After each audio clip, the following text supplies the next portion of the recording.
Pemirsa, selamat malam. Kita bertemu kembali dalam bincang-bincang santai pelajaran sekelas Sabat bersama dengan ketua-ketua jemaat. Dan malam ini telah hadir ketua jemaat dari Gereja Masih Advent ke-7 Jemaat Pacim di Kota Bandung, yaitu Bapak A. Siregar. Selamat malam Pak Siregar. Selamat malam, Pendeta Edwin. Terima kasih Pak Siregar boleh bersama-sama kami dalam bincang sekolah Sabat. Baik Pak Siregar, kita akan memulai, kita punya bincang-bincang santai pelajaran sekelas Sabat. Namun sebelumnya mari kita tunduk kepala, pemirsa yang di rumah sambil membuka sekelas Sabat. Mari kita tunduk kepala bersama dan kita akan berdoa. Tuhan, kami akan belajar sekelas Sabat dan pada malam hari ini akan dipandu oleh hamba Tuhan, Ketua Jemaat dari Gereja Masih Advent ke-7 Jemaat Pacim Bandung, Bapak A. Siregar. Urapilah Bapak A. Siregar dengan hikmat-Mu sehingga boleh menjadi berkat bagi para pemirsa dimanapun berada pada saat mereka melihat tayangan ini. Dan kiranya hormat dan kemuliaan hanya menjadi bagian Tuhan saja. Terima kasih Bapak, Engkau berkati kami. Dalam nama Yesus kami berdoa. Amin. Amin. Baik Pak Siregar, senang sekali kita boleh bersama-sama dalam bincang santai pelajaran sekelas Sabat. Dan hari ini kita tiba di bagian kedua ya Pak Siregar ya, dengan judul Misi Allah bagi kita bagian kedua. Nah, melanjutkan pelajaran yang Sabat lalu Pak Siregar, memang hidup ini pada saat Tuhan tentukan maka Tuhan ingin kita melakukan misi. Dan hari ini kita ingin belajar Pak Siregar, kayak apa sih di pelajaran kita di hari Minggu, kok Tuhan bilang misi itu ada hubungannya dengan Tritunggal. Nah, bagaimana kita menjelaskan Pak Siregar? Silakan Pak Siregar. Baik, selamat malam pemirsa, selamat malam bagi kita semuanya. Terima kasih atas kesempatan ini. Baik, kalau kita bicara misi bagian pertama, kita tentunya sudah mengetahui ya Iya. tentang, dikatakan di ayat hafalannya, tetapi Tuhan Allah memanggil manusia itu dan berfirman kepadanya, di manakah engkau?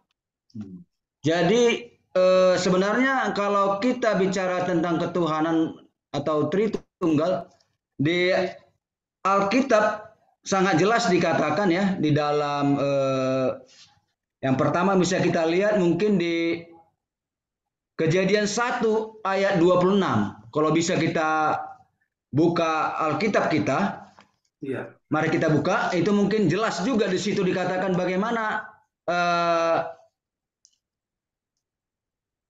Tritunggal tersebut ya. Iya. Baik, mari kita buka Kejadian pasal 1 ayat yang ke-26.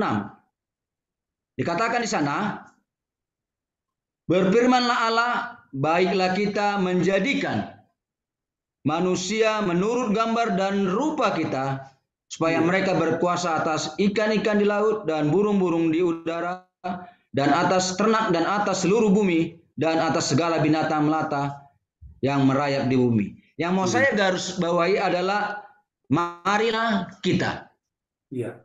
Kalau kita bicara kita, tentu itu tidak kata tunggal, tentu jamak, ya, yang menandakan bahwa itu lebih dari satu, ya. Dan kalau kita belajar di hari Minggu, bagaimana Allah melalui kasih kemurahannya, melalui anaknya Yesus Kristus, telah mati di atas kayu salib, dan dengan penebusan yang diberikan oleh Tuhan Yesus, kita mendapatkan kasih karunia. Iya. Dan kalau kita bicara bagaimana misi Yesus, tentu kita melihat bagaimana dia bekerja di dalam kehidupannya yang hanya, kalau kita bicara tahun mungkin hanya 3,5 tahun saja. Tetapi dia sudah menunjukkan bagaimana cara bekerja yang baik untuk mencari jiwa.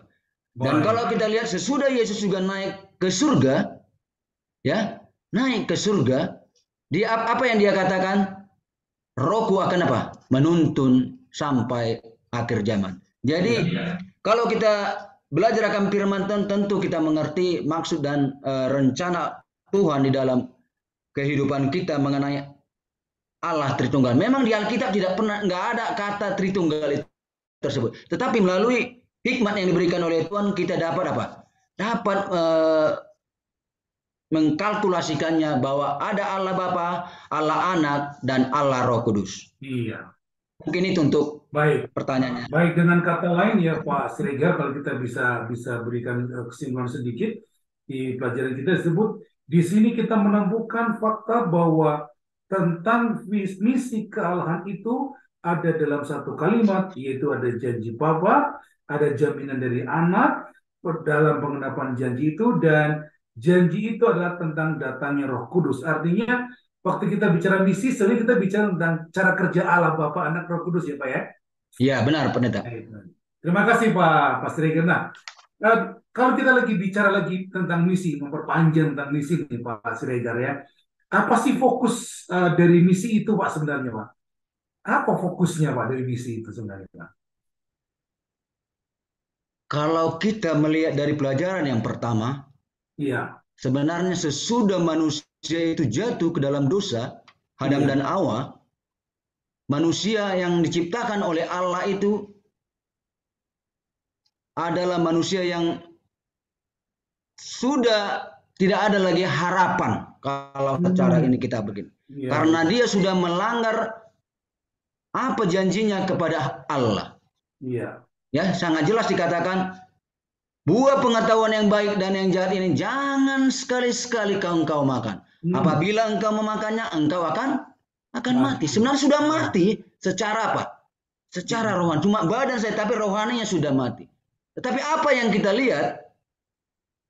Bahwa Allah itu menjangkau manusia itu. Iya. Inilah bentuk kasih Allah. Inilah misi Allah. Agar satu orang pun di atas dunia ini yang kita tinggal ini, jangan ada satu orang pun yang binasa. Itulah luar biasanya misi Allah yang telah dia tunjukkan kepada Adam dan Hawa, manusia yang pertama itu. Apakah Allah tidak tahu di mana Adam dan Hawa? Tentu tahu, ya, di manakah engkau. Tetapi Allah menunjukkan kasihnya. Allah yang terlebih dahulu apa? Mengasihi manusia itu agar manusia itu tidak binasa oleh karena dosa mereka. Mungkin itu. Jadi fokus daripada misi Allah ini sebenarnya menyelamatkan kita manusia yang berdosa ya Pak ya. Ya benar pendeta. Dan memang Allah yang berinisiatif menyelamatkan kita. Dan itulah pemirsa misi daripada Allah. Mungkin Bapak Ibu pemirsa di rumah boleh juga sambil diskusikan di rumah dengan keluarga, dengan suami, istri, anak-anak. Kayak apa sih fokus misi yang Tuhan inginkan kita kerjakan, bahkan bicara perintah agung, kabarkanlah ke seluruh dunia, jadikan murid dan sebagainya. Nah, Pak Siregar, kita masuk kepada hari Selasa.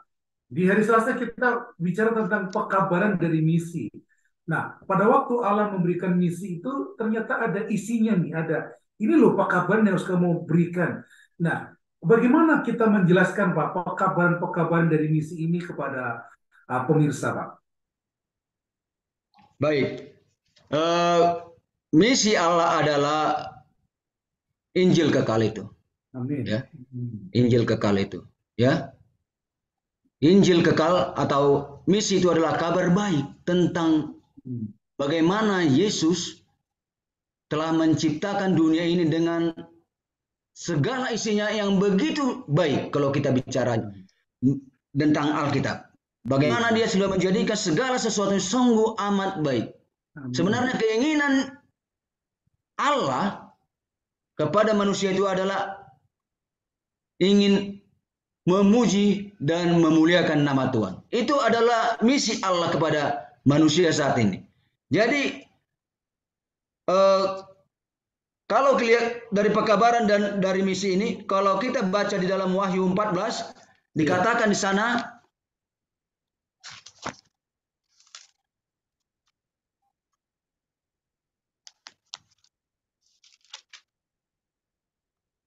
ayatnya yang ke-6 dan ke-7 saya baca, saya ulangi lagi, dikatakan, dan aku melihat seorang malaikat, ia terbang di tengah-tengah langit, dan padanya ada Injil yang kekal untuk diberitakan kepada mereka yang diam di atas bumi dan kepada semua bangsa dan suku, bahasa dan kaum. Jadi misi Allah saat ini kepada umat-umatnya, yaitu Masehi Advent hari ke-7 pada khususnya, agar kita menjadi saksi Allah dimanapun kita berada.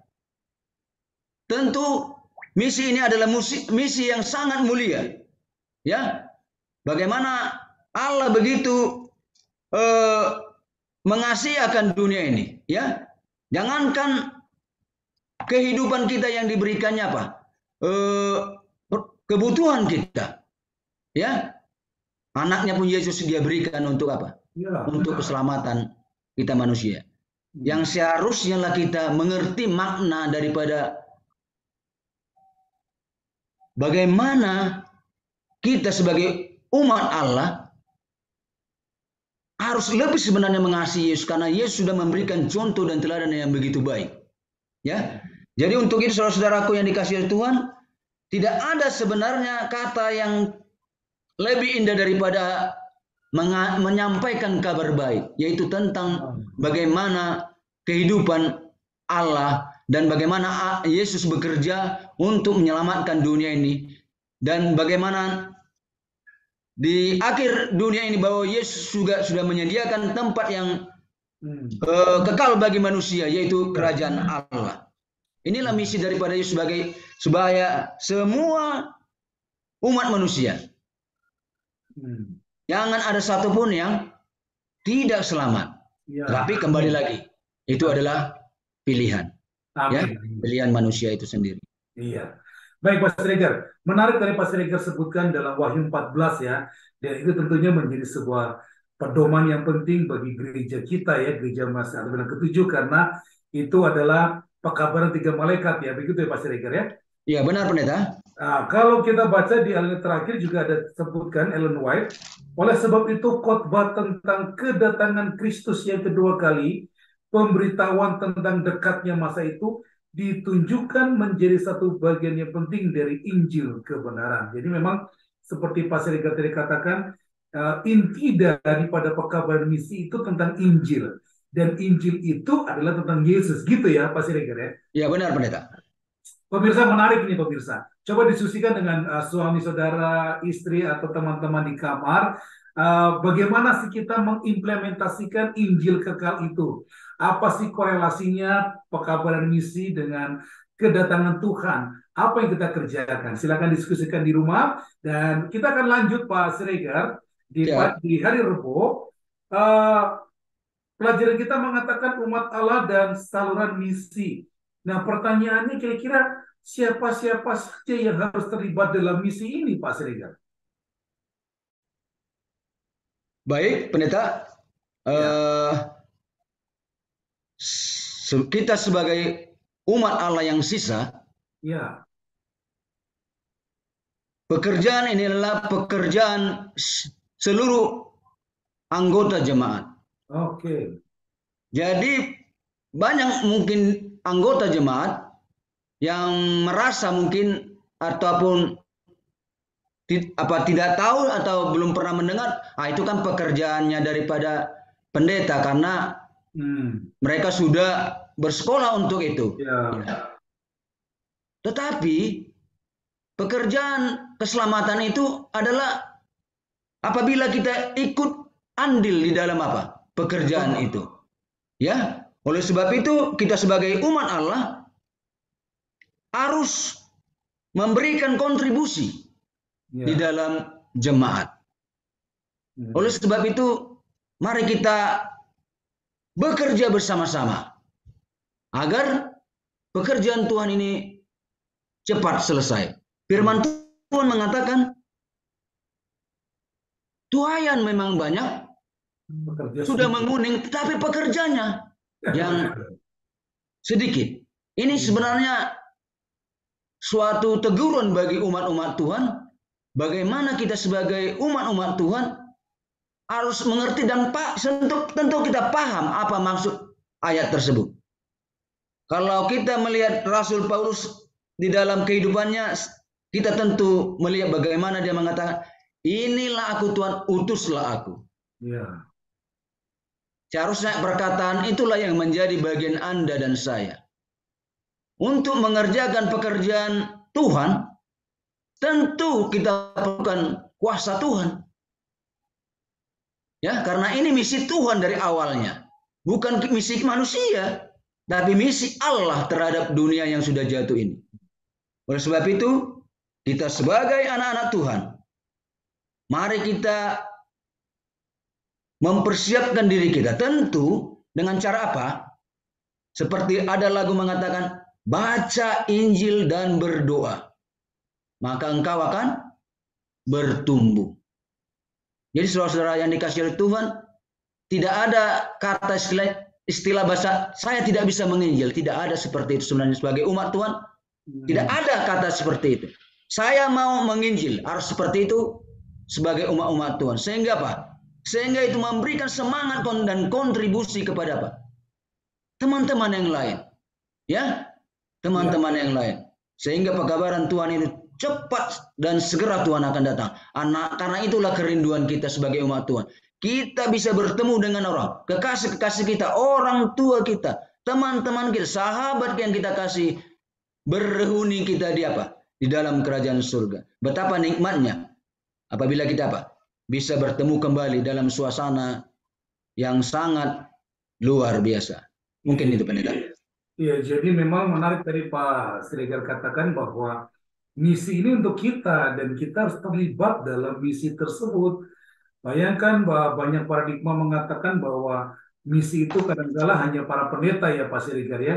Iya. Enggak, Pak Siregar enggak. Ini misi bukan untuk pendeta saja yang kerjakan, Iya. tapi Anda dan saya, pemirsa. Ayo coba kita diskusikan di rumah. Coba pikirkan bahwa ini tugas bukan hanya tugas pendeta saja, tapi ternyata ini tugas kita bersama. Sama seperti perintah agung tadi, pergilah, beritakanlah. Karena disebut, hai pendeta, Anda begitu ya Pak Siregar ya, itu kepada kita semua. Iya, pendeta. Iya, baik Pak Siregar, kita tiba di puncak dari pelajaran kita. Kita masuk kepada hari Kamis. Arena misi ini kayak arena pertandingan nih Pak Siregar. Gimana kita menjelaskan pelajaran hari Kamis ini Pak Siregar? Apa sih arena misi ini? Ya, dan di mana sih kita? Apakah memang ada tempatnya kita harus melakukan misi dan sebagainya? Gimana Pak Siregar? Baik, pendeta. Jadi seperti ayat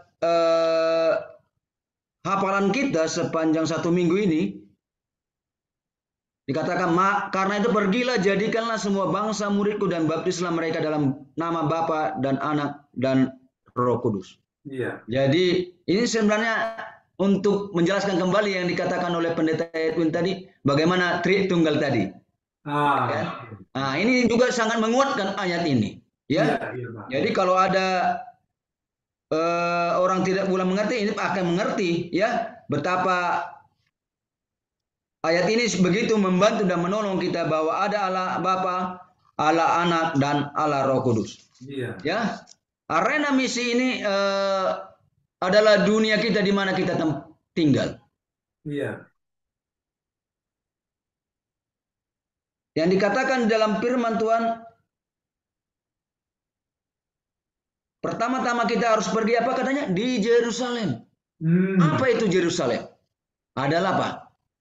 Rumah tangga kita dulu. Suami dan istri dan anak. Sebenarnya inilah rahasia keberhasilan penginjilan di jemaat. Kenapa saya katakan? Karena apabila suami dan istri dan anak bersatu untuk menjadi saksi yang hidup bagi Tuhan, tentu di dalam jemaat itu akan semakin diberkati oleh Tuhan. Karena kata intinya adalah dikatakan di sini, Kristus mengatakan, dan sampai ke ujung bumi, misi Allah memanggil kita untuk menjangkau pribadi-pribadi dari segala tempat, bangsa-bangsa, kelompok orang-orang, bahasa, etnis adalah area terakhir dari misi kita. Jadi seperti firman Tuhan mengatakan, Yerusalem, Judea, Samaria sampai ke ujung bumi. Ya, kita nggak mungkin menjangkau ke yang lebih di antar negara. Ya kan, walaupun ada mungkin internet, tetapi saya melihatnya pada masa kalau kita belajar tentang kehidupan Yesus, bisa nggak Yesus untuk melakukan menjangkau itu dengan mengatakan semua bertobat dengan perkataan firman Tuhan? Ya tentu bisa.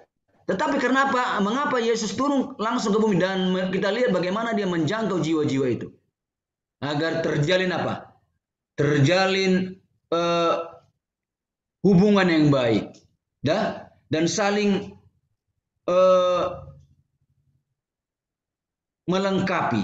Dan kalau kita lihat bagaimana Yesus menjangkau sewaktu wanita Samaria itu, begitu sangat luar biasa. Bagi orang mungkin, bagi bangsa Israel adalah suatu kenajisan apabila menjangkau orang tersebut. Tapi Allah memberikan contoh dan teladan. Tidak ada yang najis untuk diselamatkan. Bagi Allah semua harus dijangkau.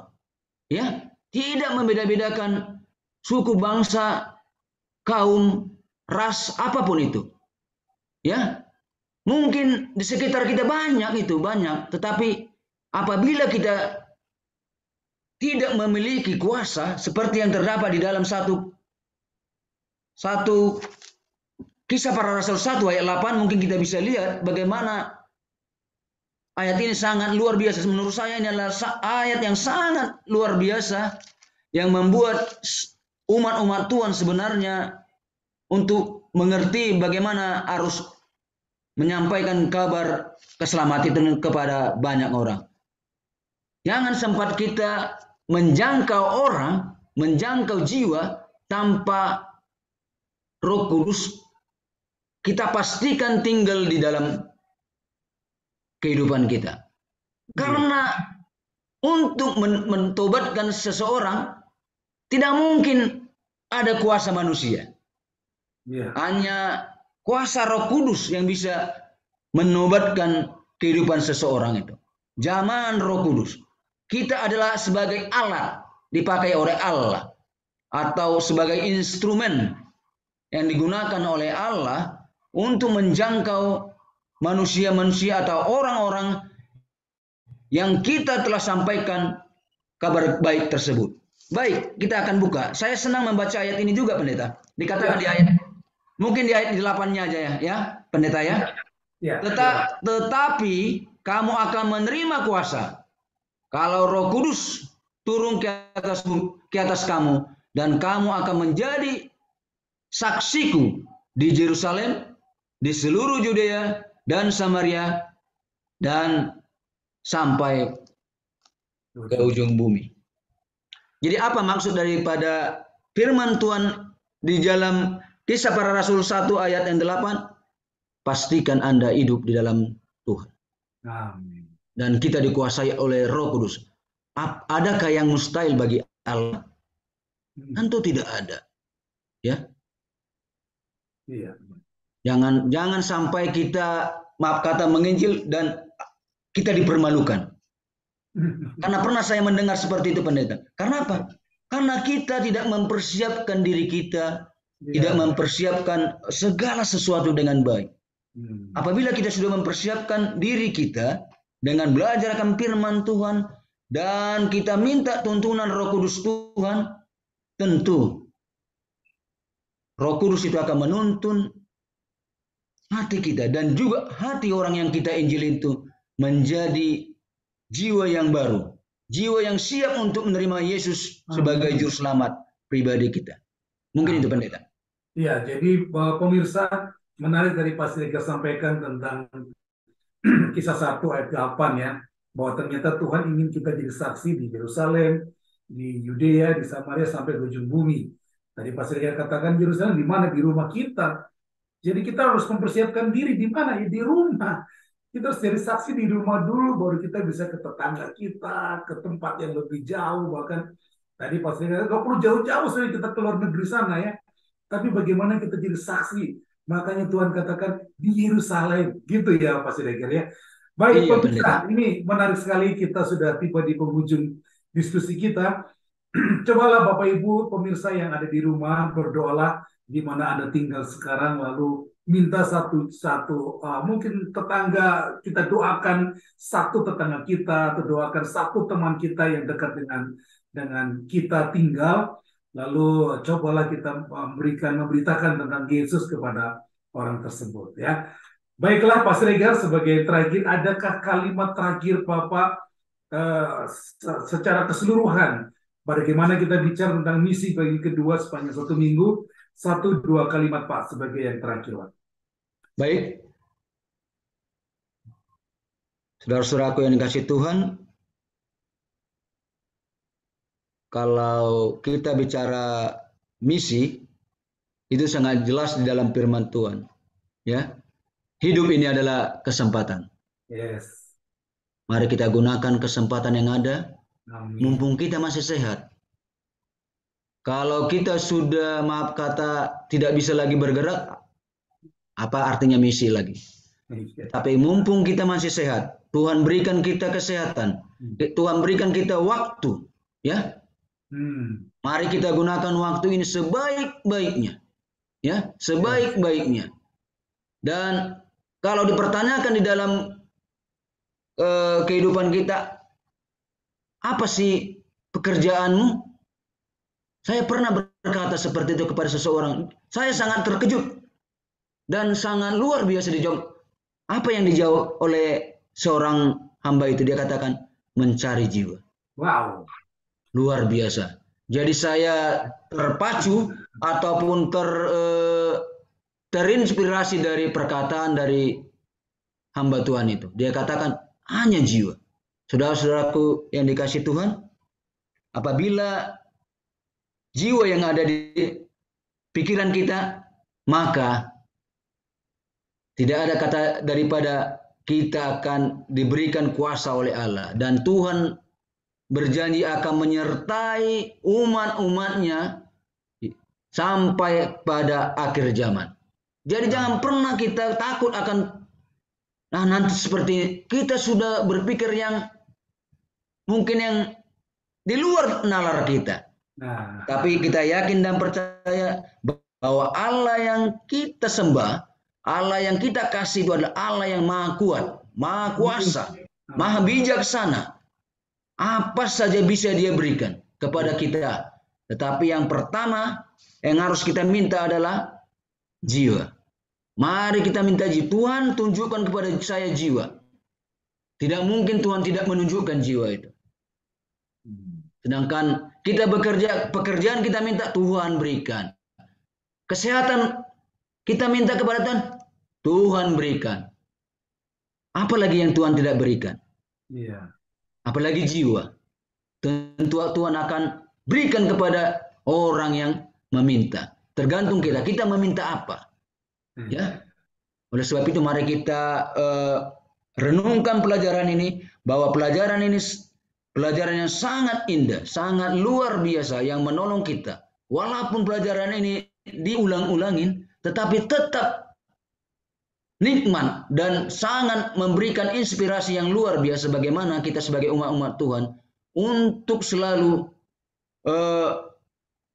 memahami dan mengerti rencana Allah di dalam kehidupan kita ini. Oleh sebab itu firman Tuhan ini sangat, apabila kita membaca firman Tuhan ini dengan pertolongan Roh Kudus Tuhan, maka firman itu akan berkuasa untuk menolong kita. Dan saudara-saudaraku yang dikasih Tuhan, marilah kita lebih giat lagi mencari jiwa. Karena kedatangan dan hari Tuhan itu sudah sangat dekat. Ya? Iya. Jangan sampai kita ketinggalan. Ya, pastikan kita ada di dalam kerajaan surga. Oleh sebab itu saudara-saudaraku yang dikasih Tuhan, mari kita bekerja bersama-sama. Dengan kita bekerja bersama-sama, tentu jiwa yang diperoleh akan lebih banyak dan lebih besar. Oleh sebab itu, seperti yang dikatakan tadi di Kisah Para Rasul 1 ayat 8 itu, pastikan kita meminta pertolongan Roh Kudus Tuhan. Amin. Sehingga pekerjaan Tuhan ini cepat selesai. Tuhan segera datang untuk menjemput Anda dan kita semuanya. Mungkin itu pendeta yang bisa saya sampaikan. Amin. Terima kasih. Saya ingin tangkap dua hal dari kata penutup Pak Siregar. Yang pertama, hidup ini adalah kesempatan. Bapak Ibu sekalian, selagi kita masih hidup, selagi kita diberikan waktu dan kesempatan dalam kehidupan kita ini, mari kita gunakan sebaik-baiknya. Dan yang kedua, karena hidup ini adalah kesempatan, maka berdoalah minta jiwa. Dan mungkin dah Tuhan kasih, gitu ya Pak Siregar ya. Amin, pendeta. Terima kasih banyak Pak Siregar atas paparannya pelajaran yang kedua di Sabat yang kedua di triwulan keempat ini. Bagaimana kita dituntun tadi oleh Pak Siregar mengerti tentang misi Allah bagian yang kedua. Tentunya pemirsa di rumah boleh sambil buka-buka kembali, dan jika ada pertanyaan atau ada komentar, Anda boleh chat di kolom komentar dan nanti ada admin yang akan menjawab, dan nanti di pertemuan berikutnya kita akan jawab. Baiklah Pak Siregar, kita akan tutup. Dengan hormat Pak Siregar boleh berdoa untuk menutup ringkasan pelajaran kita, dan doakan para pemirsa dimanapun mereka berada. Baik, mari kita bersatu dalam doa. Ya Allah, ya Tuhan kami yang bersemayam dalam tahta kerajaan surga. Terima kasih Tuhan atas kebaikan-Mu yang sudah menciptakan kami manusia untuk menjadi alat Tuhan. Gunakan kami ya Tuhan untuk menjangkau jiwa-jiwa di sekitar kami. Kadang kami tidak mengerti oleh karena mungkin keegoisan kami atau karena kelalaian kami. Ampuni kami ya Tuhan. Biarlah melalui pelajaran malam ini kami dapat lebih memahami maksud dan rencana Tuhan di dalam kehidupan kami. Bahwa Tuhan sejak awal adalah misi mencari dan menyelamatkan yang hilang. Biarlah itu menjadi misi kami Tuhan.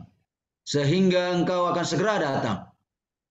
Dan kami dapat bertemu dengan saudara-saudara kami, kekasih-kekasih kami, orang tua kami, umat-umat Tuhan dimanapun berada. Sehingga sukacita surga menjadi bagian kami. Ajari kami Tuhan untuk selalu bersyukur kepada Tuhan. Berkati juga pendeta Edwin yang sudah memandu. Berkati juga pemirsa yang sudah bergabung bersama dengan kami. Kami adalah manusia biasa Tuhan. Tetapi Allah, Engkau adalah Allah kami yang sangat luar biasa. Tidak ada yang mustahil bagi Allah apabila kami hidup di dalam Tuhan. Ampuni segala dosa dan pelanggaran kami ya Bapa. Kami persembahkan doa ini hanya di dalam nama Yesus, Tuhan dan Juru Selamat kami yang hidup. Amin. Amin. Baiklah pemirsa dimanapun Anda berada, diskusi kita sampai di sini. Tapi jangan lupa Anda boleh nonton YouTube kita di YouTube Sion. Jangan lupa like, comment, and subscribe. Dan kita akan bertemu kembali pada hari Kamis yang akan datang pada pelajaran yang ketiga. Terima kasih Pak Siregar atas waktunya. Sama-sama pendeta. Terima kasih, Tuhan Yesus memberkati.